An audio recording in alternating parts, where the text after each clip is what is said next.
Assam travel চেনেলটোত আপোনালোকক স্বাগতম জনাইছোঁ। বলক আমি ভিডিঅ'টো আৰম্ভ কৰোঁ। আজি যাই আছোঁ আমি পিকনিকত। ইয়াতে বাছত ট্ৰেভেল কৰি আছোঁ। কিছু সময় পিছতে আমাৰ পিকনিক প্লেচ পামগৈ। এতিয়া আমি গুৱাহাটীত থকা ব্ৰহ্মপুত্ৰৰ ব্ৰিজৰ ওপৰেৰে গৈ আছোঁ। তো গাইজ চাব পাৰে, এয়া মন্দিৰৰ গেট। আমি মন্দিৰৰ গেটত ৰখি আছোঁ। মন্দিৰত সোমাম আৰু প্ৰৱেশ কৰাই নাই এতিয়া। মন্দিৰৰ ভিতৰত প্ৰৱেশ কৰিয়ে দেখা পালোঁ যে কি ধুনীয়া পৰিৱেশ এটা সৃষ্টি হৈ আছে। এতিয়া এইফালে আছে গণেশ বাবা আছে। এইটো নতুন মন্দিৰ এটা স্থাপন কৰা হৈছে। তো দোকান বজাৰ চাৰিওফালে আছে। বহুত বিভিন্ন ধৰণৰ বস্তু।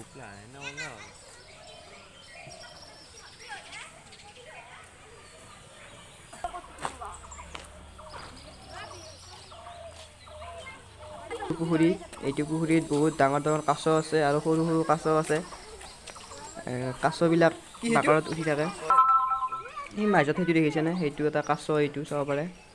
এইটো কাছ এটা সৰু কাছ।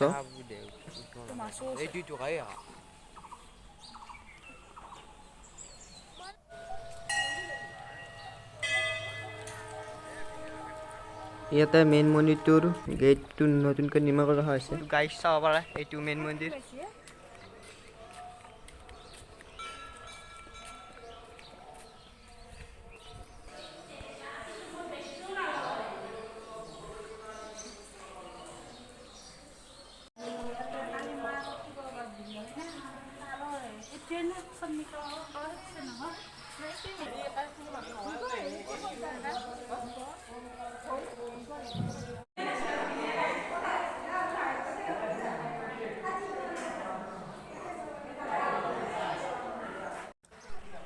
ইয়াতে তিনিটা মন্দিৰ একেলগে স্থাপন কৰা হৈছে। কালী মা আছে, শিৱ বাবাৰ লিংগ আছে আৰু লক্ষী মা আছে। এইফালে এইটো মন্দিৰ নতুনকৈ নিৰ্মাণ কৰা হৈছে। তো আমি শিৱ বাবাৰ ওচৰত দৰ্শন কৰিলোঁ। এয়া চাব পাৰে আমাৰ পিকনিক প্লেচ। এই ধুনীয়া পৰিৱেশ। দোকান বাহিৰৰ পৰা গেটটো।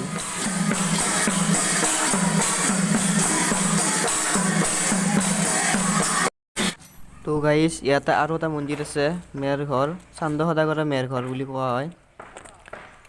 তো তাতে গৈ আছোঁ আমি।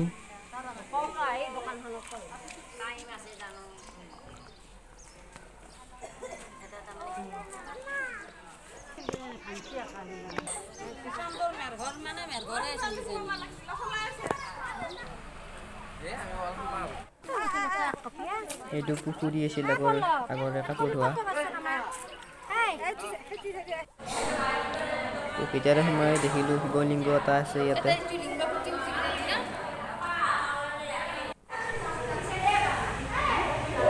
ভিতৰৰ পৰিৱেশটো